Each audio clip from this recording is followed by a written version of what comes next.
꼬마 아이가 폭풍 후에 흔들리는 집안에서 어머니를 구슬프게 찾고 있습니다. 갑자기 나타난 귀신에 의해 아이 역시 공포감에 휩싸여 아무것도 하지 못했죠.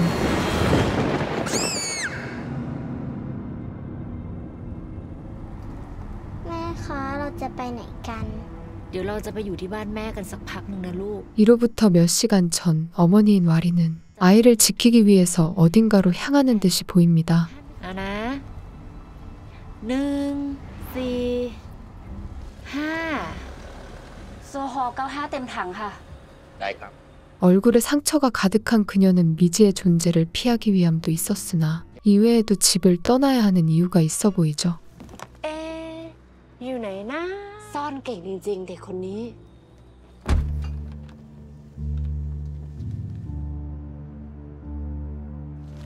เท่าไหร่คะ220ค่ะแม่จะเจอไหมนะแม่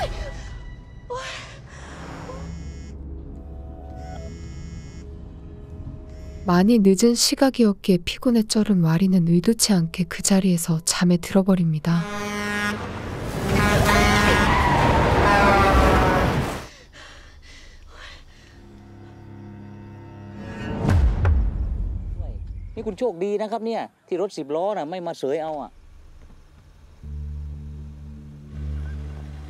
겨우 잠에서 깬 그녀는 눈을 비비고서 다시 열심히 차를 몰고 수상하게 생긴 저택에 당도하게 되는데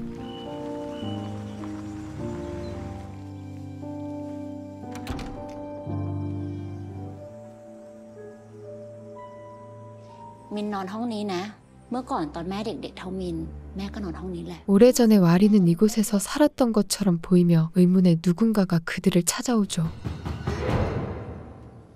민, อย่าเปิดม่านนะลูก ลุงนาทีใช่ไหมคะ ครับ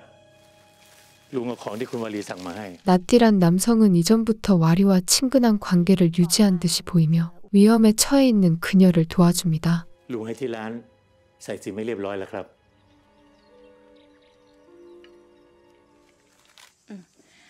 ค่ามือถือกับค่าของอื่นๆค่ะหนูต้องรบกวนลุงอีกหลายเรื่องเลย ถ้าต้องการอะไรเพิ่มอีกฝนทำท่าจะตกคุณวารีเข้าบ้านนะครับบางทีไฟจะตกหรือจะดับบ้าง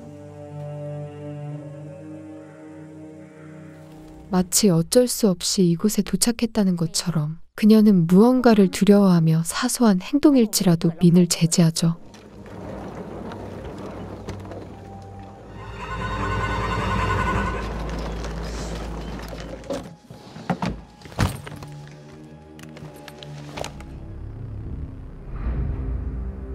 그날 밤이 되자 그들의 방문을 반기지 않는 것처럼 매섭게 폭풍우가 치기 시작합니다.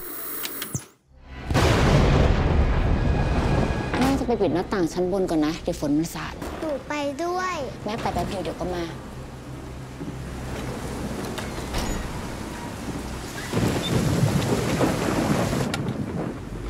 ทำอะไรอะลูก นี่ห้องอะไรอะแม่ แม่ก็ไม่รู้เหมือนกัน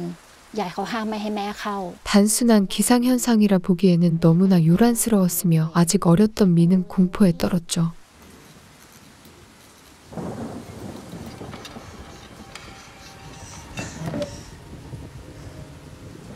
แม่จดเอาไว้ก่อนเผื่อไฟมันดับ หนูเห็นใครก็ไม่รู้อยู่ตรงนั้น ไหนอะมินร้องทำไมอะแม่จะไปข้างนอกแป๊บหนึ่งจะไปดูว่าเครื่องปั่นไฟมันใช้ได้หรือเปล่า 전등이 꺼진 이유를 살피기 위해 폭풍우를 뚫고서 밖으로 나가보지만 이 저택은 아직도 그들을 반기지 않는 듯합니다.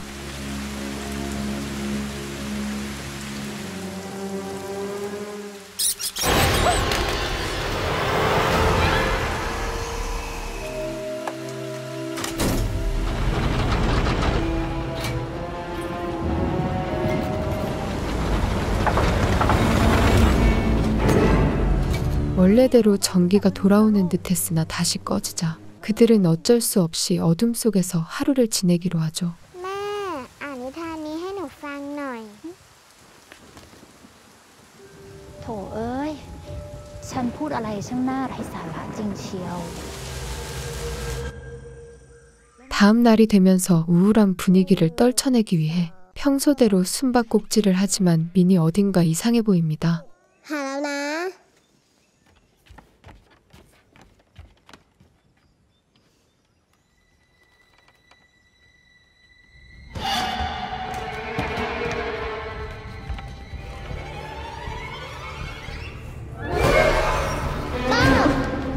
분명히 눈앞에 있었던 아이가 옆에서 등장했으니 이 저택에는 무언가 숨겨진 비밀이 있는 듯하죠. นี่ใครอะแม่ รูปคุณยายไง เสียดายที่มินเกิดไม่ทันได้เจอคุณยาย แล้วอันนี้คืออะไรอะคะ ตุ๊กตากระดาษ งั้นมาเล่นอันนี้กัน หนูอยากเล่น 신나게 종이인형 놀이를 하면서 다시 밤이 되었지만 여전히 그들은 어둠 속에서 살아야 했습니다. มิน มิน เป็นอะไรลูกหึไม่เห็นมีอะไรเลย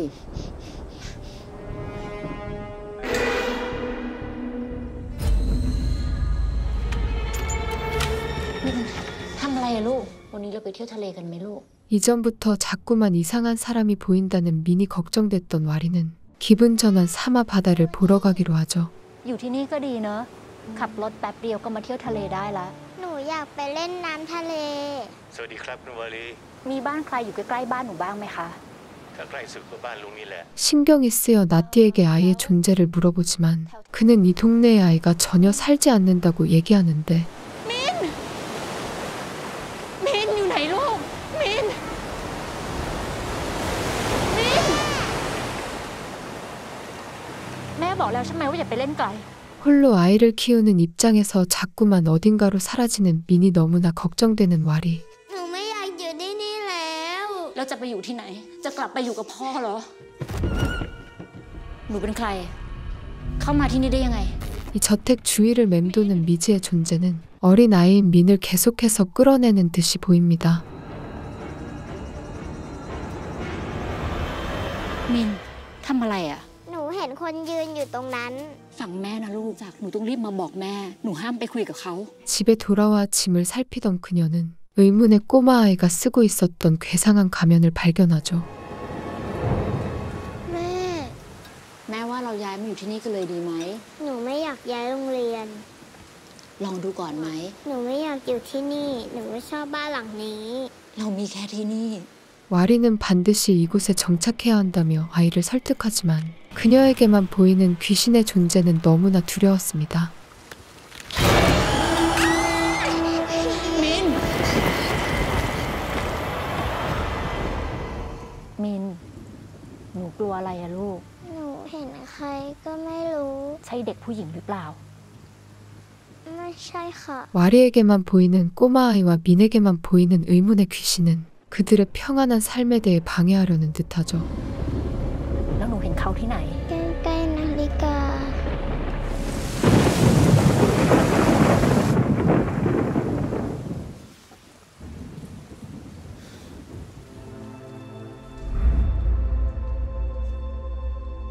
사실 그녀가 집을 떠날 수밖에 없었던 이유는 남편의 지속적인 폭행과 협박 때문이었습니다.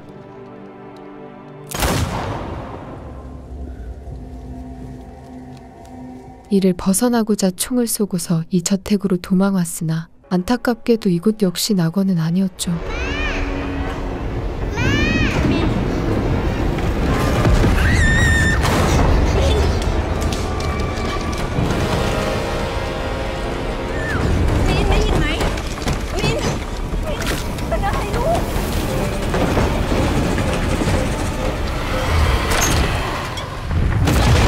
급하게 안으로 들어가 민의 모습을 찾아보지만 어디에도 자신이 사랑하는 딸은 보이지 않았습니다. มินได้ยินแพนไหมลูก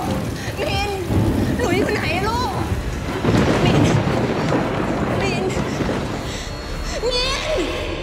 갑자기 자신의 딸이 사라지자 와리는 거의 정신이 나간 사람처럼 그녀의 이름을 울부짖었죠.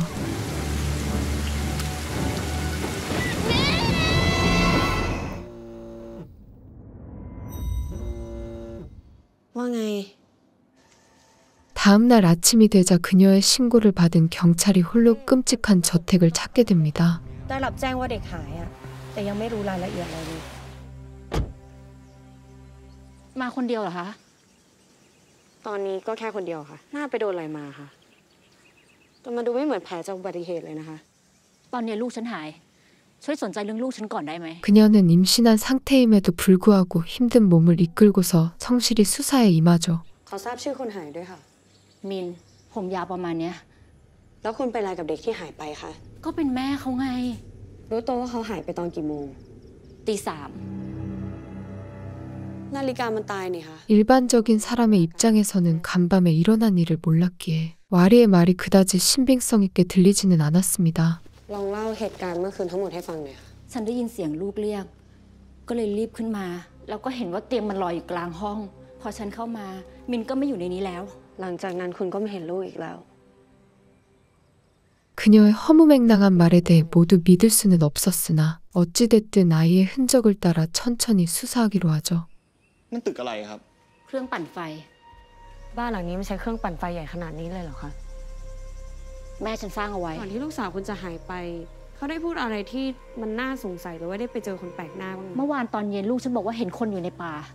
ตรงไหนคะ ลูกฉันบอกว่าเห็นคนอยู่ตรงนั้น 다만 아무리 봐도 경찰에게는 그녀가 거짓말을 하고 있는 것 같았으며 와리가 직접 딸에게 위해를 가한 것처럼 보였습니다. เด็กเขาไม่น่าจะเดินเท้าเปล่าเข้ามาในป่านี้ค่ะ มีแต่รอยเท้าของผู้ใหญ่ ซึ่งก็น่าจะเป็นรอยเท้าของคุณนั่นแหละ เมื่อคืนคุณเข้ามาในป่านี้เหรอคะ ใช่ แล้วมาอยู่ที่นี่นานหรือยัง เพิ่งมาได้ไม่กี่วัน แล้วมันทำไมอ่ะมันเกี่ยวอะไรกับที่ลูกฉันหายด้วย คุณหนีใครมาหรือเปล่า มีเด็กหายนะลุง 심지어는 그녀를 도와주던 나띠조차 저택에 들어올 당시 아이는 없었다고 얘기하니 의심은 더욱 가중되었죠. เด็กหายจริงหรือเปล่า เพราะว่ารูปถ่ายก็ไม่มีพยานหลักฐานก็ไม่มี ไม่คิดจะทำหน้าที่ของตัวเองบ้างเลยเหรอ คุณไปหาหลักฐานมาก่อนดีกว่า ว่าลูกสาวของคุณมีตัวตนจริงๆ แล้วค่อยกลับมาแจ้งความใหม่นะ 그렇게 경찰인 판은 돌아갔으며 대체 누구의 말이 진실인지에 대해서는 알 수 없는 상황입니다. คุณวรีมีอะไรผมช่วยไหมครับ ลุงไม่เห็นลูกสาวหนูจริงๆเหรอ ครับ ผมไม่เห็นว่ามีใครเห็นเด็กผู้หญิงหลงทางไปบ้าง 오랜 수사 경력으로 인해 파가 파악한 점은 그녀가 가정폭력을 당했다는 것이지만 이 밖의 비현실적인 일들은 도저히 믿을 수 없었죠. จะไปไหนอ่ะ ว่าจะไปหาหลักฐานเพิ่มเติม ไปเดี๋ยวขับให้ แกว่าพี่เขาเพี้ยนปะวะ น่าจะหนีผัวซ้อมมาวะ ถ้าเป็นกันจริงก็น่าสงสารนะ อยู่ๆใครมันจะโกหกว่าลูกหายไปวะ ขอดูกล้องวงจรปิดหน่อยค่ะ 그렇게 이리저리 CCTV가 있는 곳을 떠돌던 그들은 무언가 수상한 점을 발견합니다. พนักงานคนนี้อยู่ไหมคะ อ๋อจำได้ครับจำได้ แล้วคนขับเขาขับมากับใครอะ มาคนเดียวครับ มีเล่นไหมวะ ขอดูภาพจากกล้องพวกนี้ด้วยค่ะ ขอดูกล้องหน้าร้านหน่อยค่ะ 각종 영상들을 참고해봤을 때 와리는 아무리 봐도 혼자였으며 딸이라는 존재는 보이질 않았죠. เหมือนพี่เขาพูดคนเดียวเลยวะพี่เขาคิดไปเองว่าเขามีลูก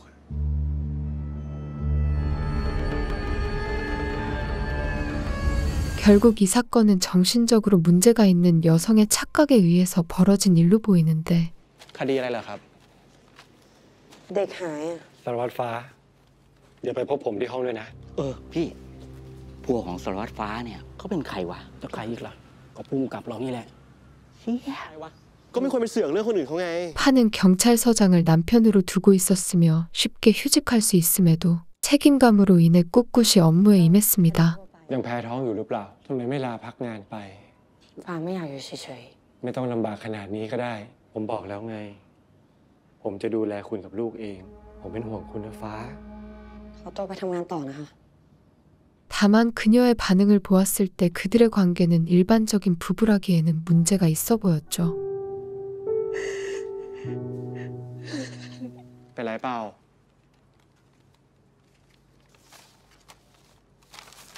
그 와중에 놀라운 것은 출생 증명서에 따라 와리에게 정말 민이라는 아이가 있다는 사실이었습니다. พี่เขามีลูกสาวจริงด้วยว่ะ หรือว่าพี่เขาอาจจะลืมพาลูกมาด้วยแล้วความจำสับสนไปเองวะ หรือว่าลูกเขาอยู่ในมุมที่เรามองไม่เห็นวะ แกรู้จักลุงคนนี้มา เป็นใครวะ เห็นว่าเขาดูแลบ้านหลังนั้นนานแล้วนะ ตอนที่เขาบอกเราว่าเขาไม่เห็นเด็กอะ 무언가 수상함을 느낀 그들은 저택을 오래도록 관리했다는 나띠를 찾아가 수사를 지속하죠. ลุงครับ ลุงครับ ลุงงั้นเราไปคุยกันในบ้านไหมคุณตำรวจ ในนั้นมีอะไรคะถ้างั้นขอเข้าไปดูหน่อยนะคะ อย่าเข้าไปฟ้า เดี๋ยวโดนน้ำกรด ลุงเป็นอะไรกับคนที่บ้านจารึกอนันต์คะ 수상함을 품은 나띠는 와리의 할머니가 지낼 때부터 저택을 관리했으며 침입자를 막다가 한쪽 눈을 잃었다고 얘기합니다. ก็ตั้งแต่ก่อนที่คุณวารีกับแม่จะย้ายออกไป มันมีคนบ้าคนหนึ่ง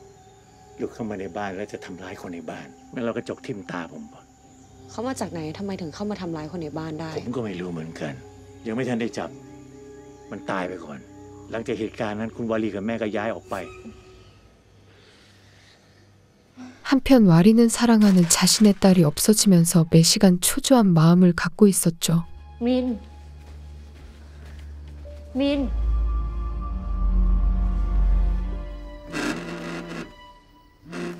경찰에 연락을 받고서 급하게 달려가 보지만 좋은 소식을 알려줄 것처럼 보이지는 않습니다. เรามีเรื่องอยากจะถามให้แน่ใจหน่อยค่ะ คุณบอกว่าลูกสาวคุณหายตัวไป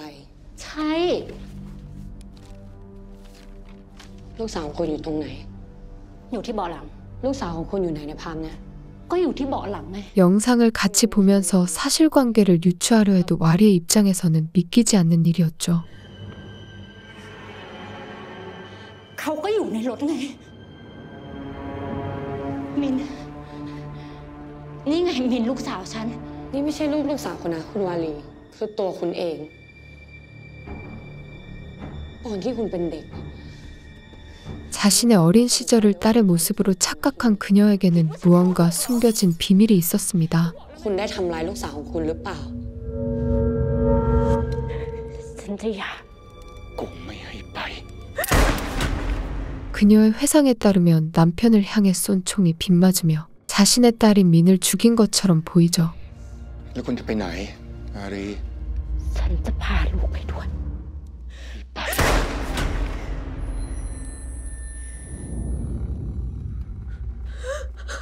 คิดว่าฉันโกหกเหรอ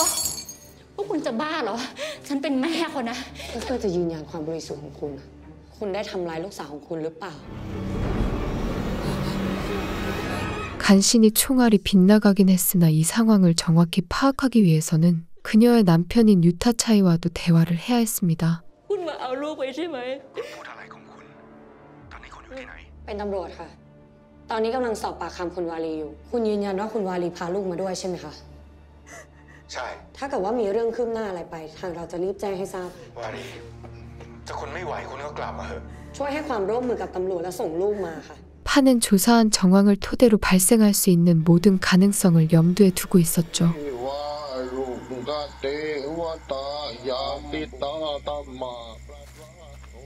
แกว่าพี่เขาทำอะไรลูกปะ แต่ดูทรงเนี่ยเขาไม่น่าทำร้ายใครได้นะ 정말 남편의 폭행을 피해서 와리가 딸과 함께 도망 온 것이라면 분명히 민의 흔적을 찾아야만 했습니다.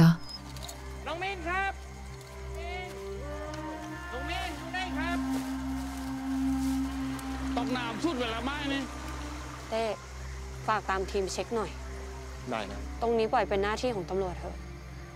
คุณควรต้องพักผ่อนบ้างนะ พวกผมกับคนอื่นๆจะไปตามหากันเอง 비록 CCTV에서 딸의 모습은 찾을 수 없었으나 임신을 하고 있는 파는 어머니의 마음으로 그녀의 말을 믿어주기로 한 것이었죠. ฉันผิดเอง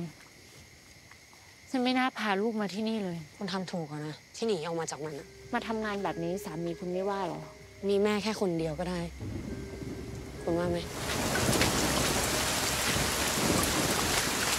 비가 쏟아지자 저택으로 복귀한 그녀는 우연히 굳게 닫혀있는 방을 발견하게 되는데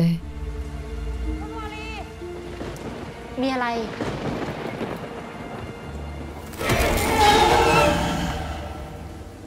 เป็นไงเจอไหม เดี๋ยวนะ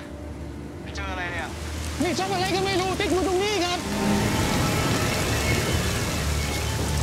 ไม่ใช่เด็กศพวัว 갑자기 등장한 귀신은 발견하지 못했으나 비밀이 숨겨져 있다면 그 방에 있을 것이 확실했습니다. ไปค่ะ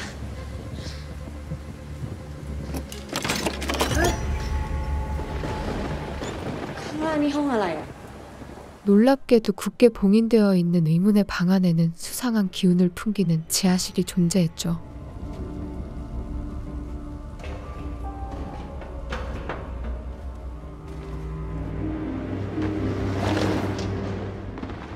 생각보다 넓은 지하실의 풍경을 천천히 살펴보자 마치 무언가를 실험했던 곳인 것처럼 보입니다.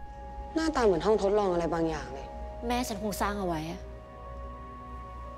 นี่มันรอยอะไรอะใช่รอยเลือดหรือเปล่า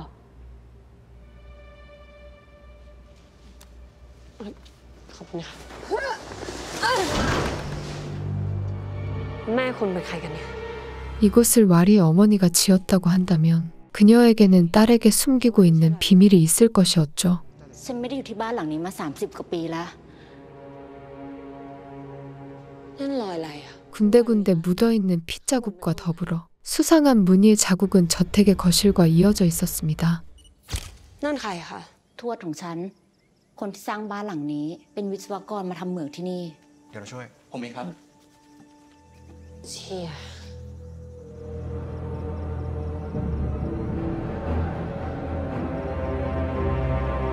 증조 할아버지 때부터 이어져 온 이 저택의 비밀을 파헤친다면 사라진 민을 찾는 데 도움이 될지도 몰랐죠. บ้านนี้มันยังไงกันเนี่ย ก่อนที่ลูกสาวคุณจะหายไป เขาได้มานอนบนเตียงนี้ใช่ไหม ก็นอนอยู่บนเตียงกับเขานี่แหละ วันนี้ไปตรวจ DNA ให้หน่อย รวมกับของที่เราเก็บได้เมื่อวาน ครับ ผู้กอง เดี๋ยวให้ทางเจ้าหน้าที่ตำรวจกับชาวบ้านช่วยกันหาเด็กนะคะ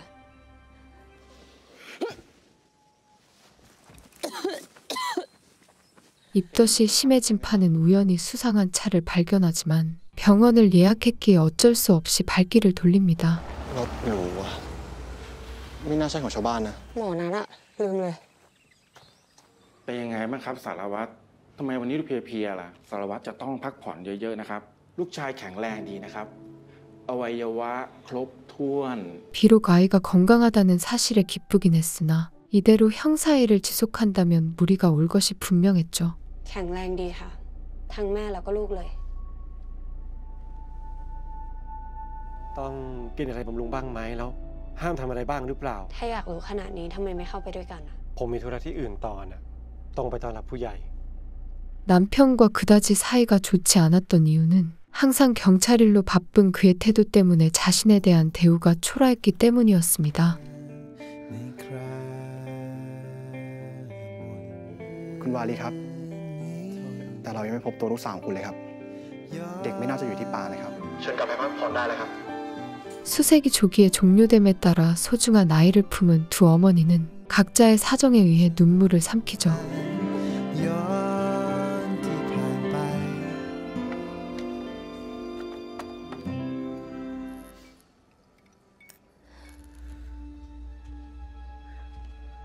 한편 와리는 외로움에 지쳐 괴로워하던 중 누군가의 기척을 느끼게 됩니다.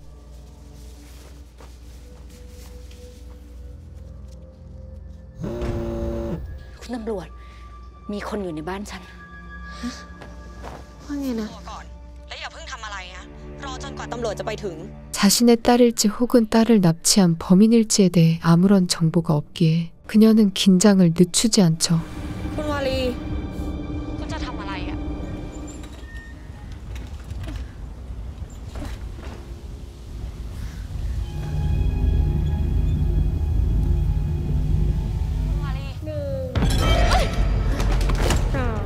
이리저리 둘러보면서 그녀는 지하실까지 당도하는데 놀랍게도 민의 목소리가 들리기 시작합니다. มินใช่ไหมลูก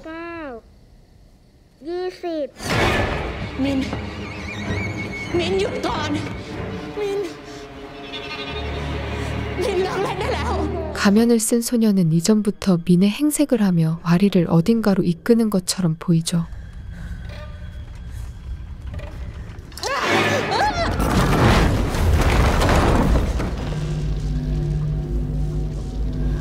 그렇게 장롱 속으로 빨려 들어간 그녀는 이전에 봤던 실험통 안에서 외국인 여성을 마주합니다.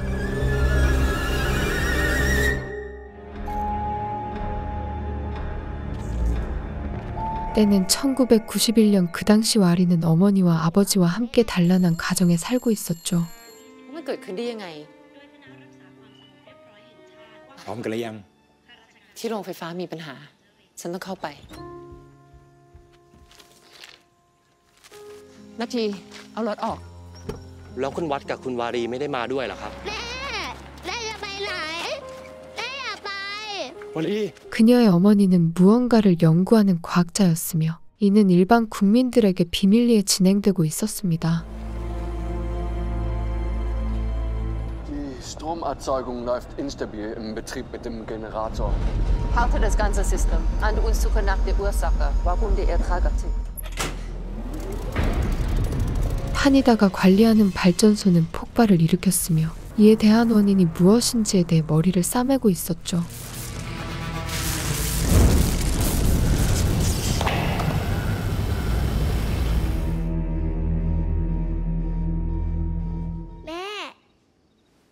แม่ต้องทำงานอะไปนอนก่อนไป 바쁜 업무 탓에 딸에게 소홀한 어머니였으나 다행히도 아버지의 보살핌 덕분에 모나지 않게 자랄 수 있었습니다. นี่หนังสือเล่มใหม่ที่แม่เขาซื้อให้นี่ หนูเขียนชื่อก่อนไหม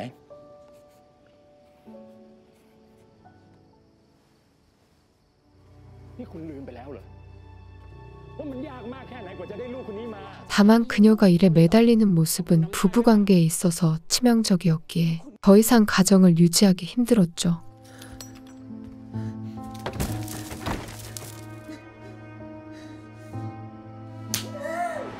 แม่ อันนี้สวยไหม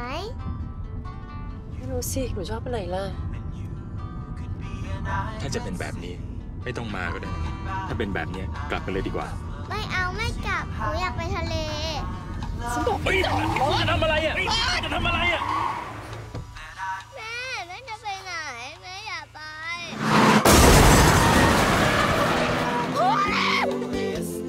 그렇게 끔찍한 사고가 일어나면서 파니다는 가족에게 소홀했던 자신의 모습을 반성하며 죄책감에 휩싸였습니다. แล้วคุณได้นอนบ้างไหม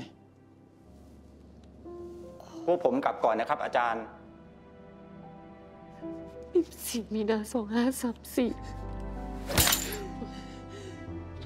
วันลูกและสามีฉันตาย สิ่งที่เกิดขึ้นน่ะมันเป็นอุบัติเหตุ แม่เป็นเพราะฉันนะฉันเป็นแม่ที่เลวยังไงล่ะ 정신적으로 너무나 힘들었던 그녀는 자신이 가족들을 죽였다 생각하며 스스로 목숨을 끊으려 했죠.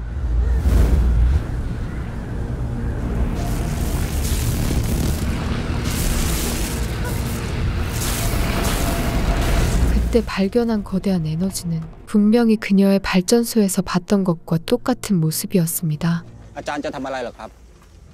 ถึงได้ใช้เครื่องใหญ่ขนาดนี้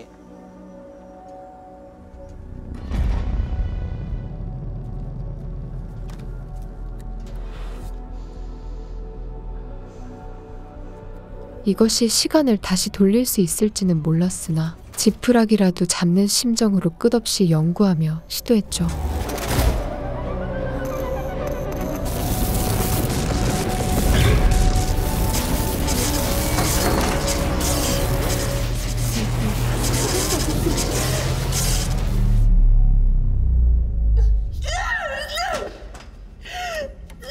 지속적인 실패 때문에 좌절하던 그때 이전과는 달리 실험통에서 신비한 기운이 나오기 시작했습니다.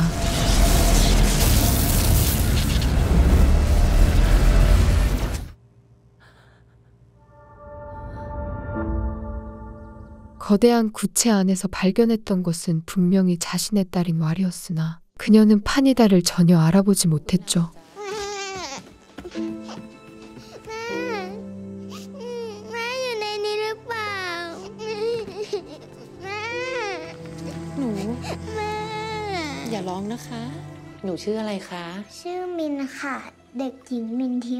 아이는 자신의 이름을 민이라고 소개했으나 그녀는 자신의 원래 딸인 와리를 보는 것처럼 최선을 다해 아이를 키웠습니다. วันนี้เดี๋ยวเราจะเข้าไปเที่ยวในเมืองกัน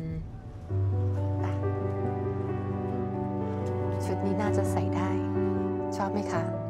모습은 비슷했으나 정작 자신의 딸은 아니었기에 괴리감이 들긴 했지만 와리에게 못해준 만큼 그녀에게 정성을 쏟고 싶었던 것이었죠. สวยเหมือนคุณแม่เลย หนูเคยเล่นอันนี้ งั้นเราซื้อกลับไปเล่นด้วยกันนะ เอาสิคะ คุณพนิดาครับ ไปไหนมาล่ะครับทำไมไม่เรียกผม ไม่เป็นไร ไปธุระใกล้แค่นี้เอง หลานฉันเอง สงสัยจะหิว วันนี้เหนื่อยใช่ไหมลูก หนูอยากโทรหาแม่ 다만 그녀는 지속해서 자신의 원래 어머니를 보고 싶어 했으며 파니다 역시 죽은 자기 딸을 그리워했습니다. แต่นี่ไม่ใช่เบอร์กรุงเทพนี่คะ เป็นเบอร์มือถือค่ะ หนูหมายถึงโทรศัพท์มือถือเหรอคะ งั้นน้าลองอีกรอบ โทรไม่ติดค่ะ หนูอยากโทรหาแม่ หนูอยากกลับบ้าน น้าก็คิดถึงลูกของน้าเหมือนกัน ลูกน้าอยู่ในที่ 그래도 이제는 한 가정을 이루어 살게 되었기에 그들은 누가 봐도 행복한 모녀의 모습으로 살아갔죠.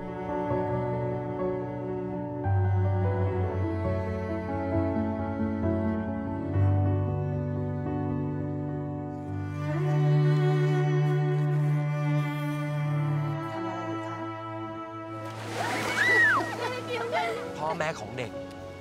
ยังไม่มารับกลับไปหรอครับ ก็ฉันนี่ไง แม่ของเด็ก 욕심이 생긴 파니다는 민의 기억을 조작해서라도 자신이 그녀의 진짜 어머니라고 인지하도록 만들려 했습니다. แม่อยู่ไหน หนูอยากหาแม่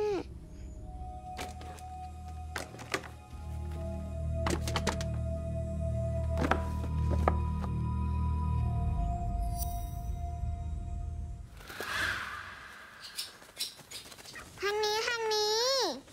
3 4 19 20 ไม่รู้อยู่ที่ไหน 다만 아이를 보살피면 보살필수록 자꾸만 와리의 얼굴이 아른거리며 그녀를 더욱 힘들게 했죠.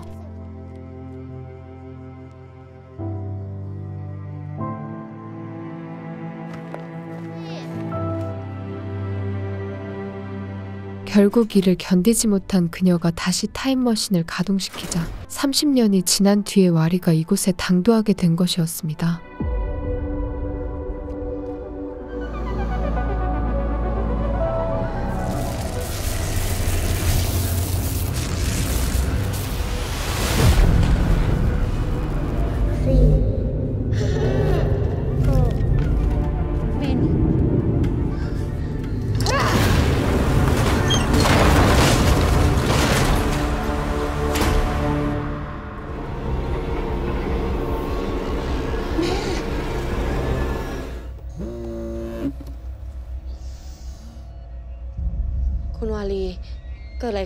그런 와중에 파는 늦은 밤 그녀의 연락을 받고서 급하게 저택으로 향했죠.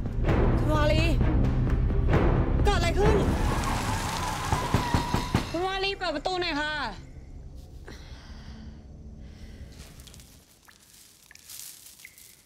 아무리 집안을 둘러본다 하더라도 이미 30년 전에 과거로 떠내려간 그녀가 있을 리 없었습니다.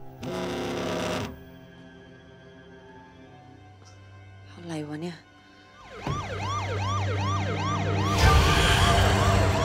นี่หนูเอง แกเป็นใคร หนูเอาไว้ป้องกันตัวเฉยๆอะแม่มาเอาไปได้เลย เอาปืนวางไว้ที่พื้น อยากไปห่างๆ ไปทางมุมนู้น 와리는 자신이 그녀의 딸이라고 적극적으로 주장하지만 파니다는 아직 상황 파악이 덜 된 것처럼 보이죠. แม่จำหนูไม่ได้หรอแม่กลับมาก่อนหนูคือวาลีลูกสาวของแม่นะแม่ มีอะไร สารวัตรต้องออกมาดูแล้วล่ะครับ 그녀가 혼란에 휩싸인 한편 경찰들은 와리의 짐에서 거액의 돈과 함께 이혼 서류를 발견합니다. เอกสารอะไรอะ หนังสือฟ้องหย่า เงินเยอะขนาดนั้นนะ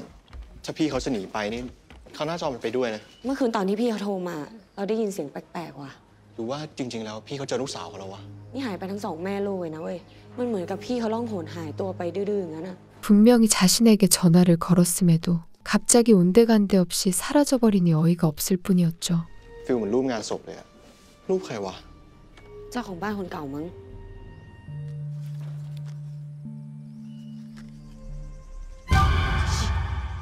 집안 곳곳을 뒤져보던 파는 이전부터 의심을 품고 있었던 나띠가 저택을 찾아오자 이것저것 물어보기 시작합니다. ลุงรู้ใช่ไหมว่าบ้านนี้มีห้องใต้ดินด้วย แต่คุณมณิดาห้ามคนอื่นเข้าเด็ดขาดเจ้าของบ้านครับ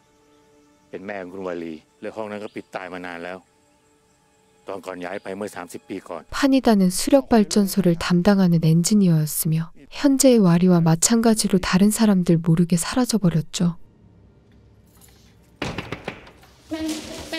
ม่มาขังหนูทำไมแม่ แกมาจากไหน แต่หนูไม่รู้ว่าหนูมาอยู่ในห้องนี้ได้ยังไง แม่เห็นลูกสาวหนูบ้างไหมลูกสาวหนูเขาชื่อมินนะเขาอายุ5 ขวบ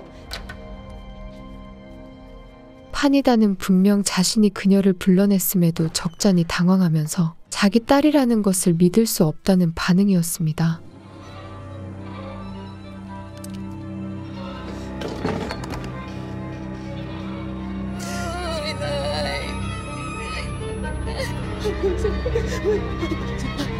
분명히 자신의 딸은 죽었으며 다시 살아났다는 것은 말도 안 되는 일이었기 때문이었죠.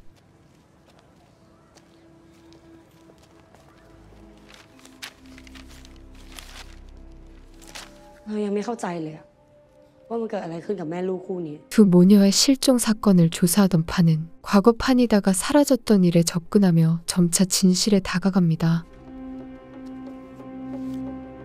เราก็ไม่รู้เหมือนกันว่ามันเกี่ยวกันยังไงบ้านหลังนี้นี่มันยังไงกันวะ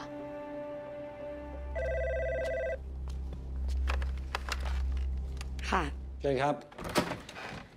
ส่วนนี้คือพันเอกยุทธชัยสามีของคุณวารี 와리의 남편인 유타차이는 높은 신분의 군인이었으며 자신의 가족을 찾기 위해 경찰을 찾았죠. จะไม่พบร่องรอยของคุณวารีเลยรถยนต์ก็จอดไว้ที่เดิมค่ะ นี่คุณทำงานไงของคุณเนี่ยทั้งโรงพักมีแต่ตำรวจท้องแก่เนี่ยเหรอ ทางเรามีหน้าที่สืบสวนและตามหาคนหายค่ะไม่ใช่คนที่ทำให้เขาหายไป 다만 그녀는 와리가 남편에게 폭행당했다는 것을 확신했기에 오히려 그가 범인일 수도 있겠다는 생각까지 품게 됩니다. ที่ผมกลายเป็นผู้ต้องสงสัยไปแล้วเหรอ เมื่อคืนนี้ท่านยุทธชัยอยู่ที่โรงแรมในเมือง ผมแค่อยากให้คุณทั้งคู่ได้รู้จักกันไว้ก็เท่านั้น ผมจะอยากได้ตัวเด็กไปทำไม หมายความว่าไงคะ เด็กคนนั้นไม่ใช่ลูกผมด้วยซ้ำ 자신의 딸이 아니라는 유타차이의 말을 들으며 더욱 혼란스러워진 그녀는 면밀히 사건을 조사하는데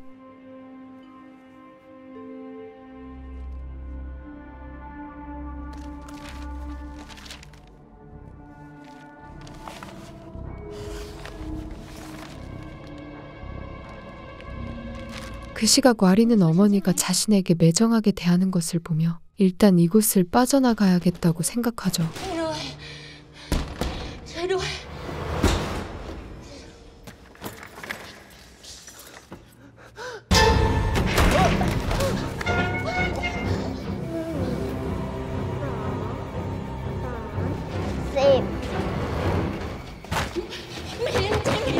그토록 찾아다니던 소중한 딸이 눈앞에 있었으나 그녀는 아무것도 할 수 없었습니다. หนูเห็นใครก็ไม่รู้อยู่ในนี้ค่ะ แล้วหนูก็ห้ามมาเล่นใกล้ประตูนี้อีกนะ ในนี้มีแต่ของอันตรายสำหรับเด็ก เอามันออกไป แล้วอย่าให้กลับมาอีก นี่ปืนอะไรแกรู้ปะ ปืนสั้นลูกโม่สมิธแอนด์เวสสัน.38 ดูจากซีเรียลนัมเบอร์ตรงนี้แล้วน่าจะผลิตปี 2000 ต้นๆครับ 2000년대부터 생산되기 시작했다는 총이 1992년의 사건에 연관되었다는 것은 말도 안 되는 일이었죠. จะไปไหนอ่ะเดี๋ยวเราขับให้ ไม่ต้องเราขับเอง แกมาทำอะไรที่นี่อ่ะ ขอดูกล้องวงจรปิดเมื่อคืนหน่อยค่ะ ผู้กำกับนี่หว่า หัวพี่วารีอ่ะ แกคิดว่าเขามาลักพาตัวลูกกับเมียเขาเหรอวะ แต่อยากดูว่าเมื่อวานมันมาที่นี่อย่างที่มันพูดจริงเปล่า 유타차이 대령의 수상한 행동을 살펴보기 위해서였으나 우연히 남편의 외도를 보면서 충격받은 파. เต้แกกลับไปเองนะ เดี๋ยวเราต้องมีเรื่องต้องไปทำต่อ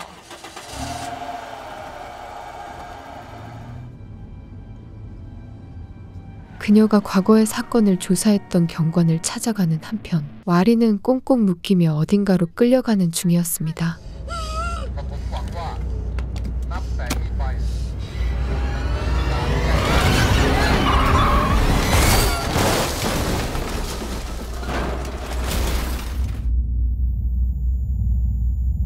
큰 사고가 일어나긴 했으나 그녀는 다행히도 목숨을 건지며 현재의 상황을 파악하죠.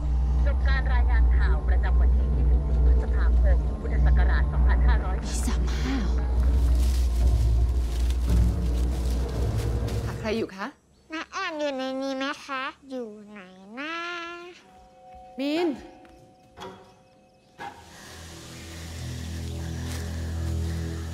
자신이 30년 전에 과거로 왔다는 사실을 알게 되었지만 당장에 무슨 일을 해야 할지 갈피조차 잡히지 않았습니다. มิน มาทำอะไรอยู่ตรงนี้คะ 그렇게 또다시 민을 눈앞에서 마주하지만 그들의 애절한 재회는 너무나 힘들어 보이죠.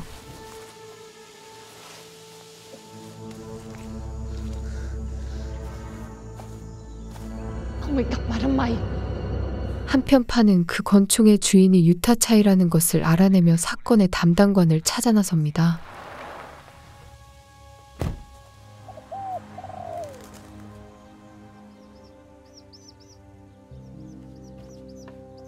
왜พ่อไม่เก็บบ้านบ้างวันๆไม่เห็นพ่อจะทำอะไรเลย 사실 그는 파의 아버지였으며 저택의 관리인이었던 나띠에 관련한 흥미로운 사실을 얘기해주죠. เคยจับมันเข้าคุกอยู่ เรื่องอะไร ก็ได้เจ้าของบ้านเนี่ยแหละที่ช่วยมันไว้แล้วก็ให้งานมันทำ ผู้หญิงคนนี้เป็นใคร มันบุกเข้ามายิงคนในบ้าน เจ้าของบ้านเขาเลยต้องป้องกันตัว ปืนกระบอกเนี้ยเป็นกระบอกเดียวกับที่เก็บไว้เป็นหลักฐานใช่ไหม มันก็ต้องกระบอกเดียวกันสิวะ ปืนนี้มันลงทะเบียนไว้ปี 49นะมันจะเป็นกระบอกเดียวกันได้ไงพ่อ 나띠가 침입자를 쏴죽였다는 총이 유타차의 소유의 총이라면 이는 확실한 연관이 있어 보입니다. ไอ้คนที่ตายอ่ะมันมีกระดาษจดตัวเลขอะไรสักอย่างติดตัวมาด้วย หนูไปละ เดี๋ยวครบรอบวันตายของแม่เองอ่ะมันก็มีแค่ปีละครั้งทำไมถึงมาไม่ได้วะ เขาอยู่ก็ตีเขาพอเขาตายเพิ่งอยากทำดีกับเขาด้วยเหรอ ก็อยากจะเลื่อนตำแหน่งซะจนถึงขั้นยอมเป็นชู้กับเจ้านายนี่ไง ขอบคุณนะที่เลี้ยงหนู 그녀는 집안에서나 밖에서나 진급을 위해 상사와 바람폈다는 오해와 더불어 의지할 곳 없는 처지였죠. ทำไมแกดูสนใจคดีนี้จัง มันจะเกี่ยวอะไรกับที่พี่วารีกับลูกเขาหายไปอะ แต่อย่างน้อย2 เหตุการณ์เนี้ยมันก็เกิดที่เดียวกันนะ สารวัตรครับ ปืนครับ แล้วมันไปอยู่ในกล่องหลักฐานปี 35 ได้ไง พี่วารีโทรมาบอกว่าพี่เขามีปืนอะ 사건의 향방을 가를 수 있는 그 총은 현재 나띠의 손에 들려 와리를 향해 겨누고 있었습니다. ทำร้ายคนในบ้านนี้ยังไงเธอต้องปกป้องพวกเรา4 นาที อยู่ที่นี่หนูมีความสุขไหมคะ งั้นเราอยู่ด้วยกันตลอดไปเลยได้ไหม 파니다는 민을 소유하고자 하는 욕구가 있었기에 그녀가 어머니라 주장하더라도 실험통에 계속 가두었던 것이었죠. ใครก็จะฆ่ามึง กูจะเอามึงไปส่งตำรวจนู่น แล้วมึงก็เป็นใครมาจากไหน มึงเข้ามาในบ้านนี้ได้ยังไง ทุกคนเข้าใจผิดไปหมดละปี 35 ใช่ไหม ฉันชื่อวาลี ฉันย้อนเวลามาจากอนาคต คุณวาลีอ่ะเขาตายไปตั้งแต่ปีที่แล้วพร้อมพ่อเขานู่น พ่อรู้คู่นี้เขาตายนานแล้วไม่ใช่เหรอวะ 이 두 가지 사건이 연관이 있으려면 일반적인 사람의 생각에서 타임머신이라도 있어야 되는 상황이었는데 ไม่น่าจะเชื่อมโยงถึงกันได้นะ นี่อะไรอะ เจอตกอยู่ที่บ้านพี่วารี เหมือนศพที่อยู่ในรูปเลยว่ะ 그녀는 면밀한 조사를 통해 결국 시간이동이라는 개념을 이해하며 와리가 과거로 돌아갔다는 것을 알게 됩니다. พี่เขาอยู่ที่บ้านเว้ย สารวัตร เป็นอะไรคะลูก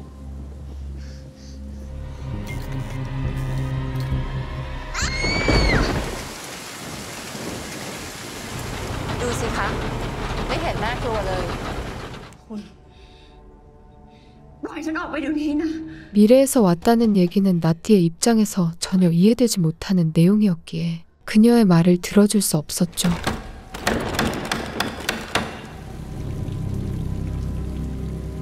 ไม่มีปัญญาจัดการกับมันหรือไง ก็หาอะไรอุดปากมันสิ เด็กคนนั้น คือลูกของฉัน 파니다는 자신이 딸에게 못해줬다는 죄책감을 민에게 투영시키며 과도한 욕심을 부리고 있는 것이었습니다.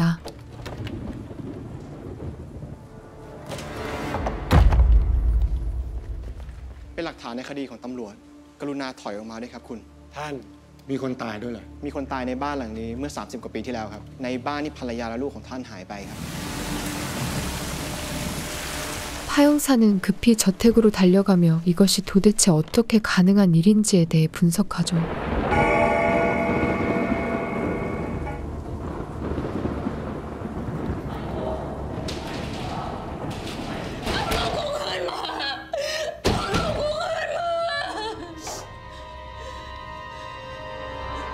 와리의 머릿속에는 자신의 딸밖에 없었기에 이곳을 탈출하는 것만이 그녀에게는 살 길이었습니다.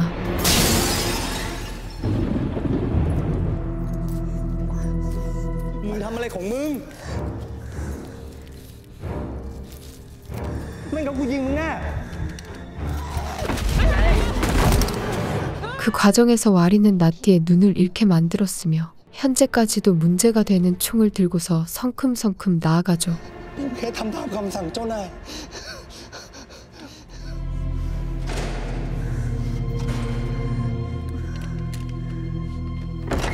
피투성이가 된 채로 그녀는 오로지 딸을 구하겠다는 일념 하에 민의 앞으로 나아갑니다.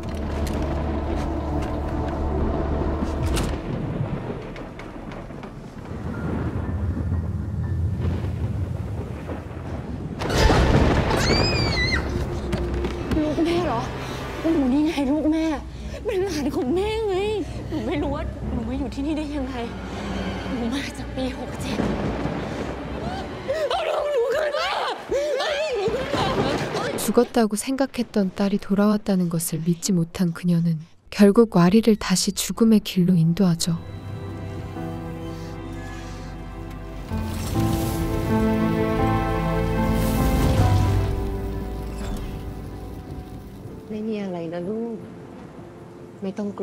즉 나띠가 과거의 눈을 잃으며 침입자를 제거했다고 했을 때에 그 침입자가 바로 2024년의 와리였던 것이었습니다.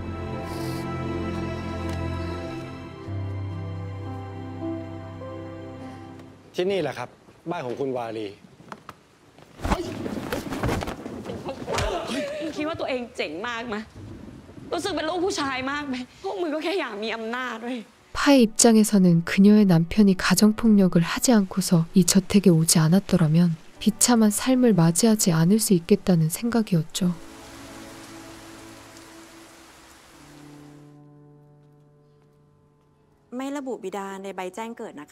그래도 그녀는 사건을 마무리하며 와리의 끔찍한 삶을 반복하기 싫었기에 홀로 아이를 키우기로 결심합니다. เราคงแก้ไขสิ่งที่มันเกิดขึ้นไปแล้วไม่ได้หรอวะ ถ้ามีอะไรให้เราช่วยก็โทรมานะ นี่เป็นคำสั่งด้วยหรือเปล่าเจ๊เราไม่เป็นไรเราโอเค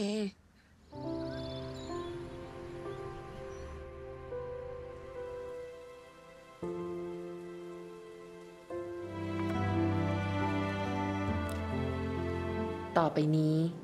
แม่คือแม่ของหนู 한편 그 이후 판이다는 민의 이름을 와리로 바꾸며 방콕으로 이사를 해서 딸을 키웠죠. 와리 자륵 안난 와리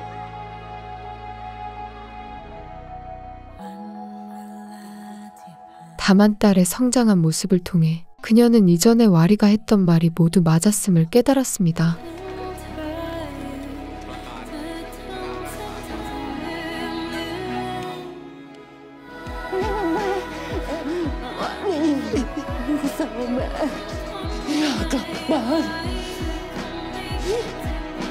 이로 인해 그녀는 다시 끔찍한 과거를 범하기 싫었기에 저택으로 오지 말 것을 요구하지만 이미 정해진 운명은 바꿀 수 없었죠.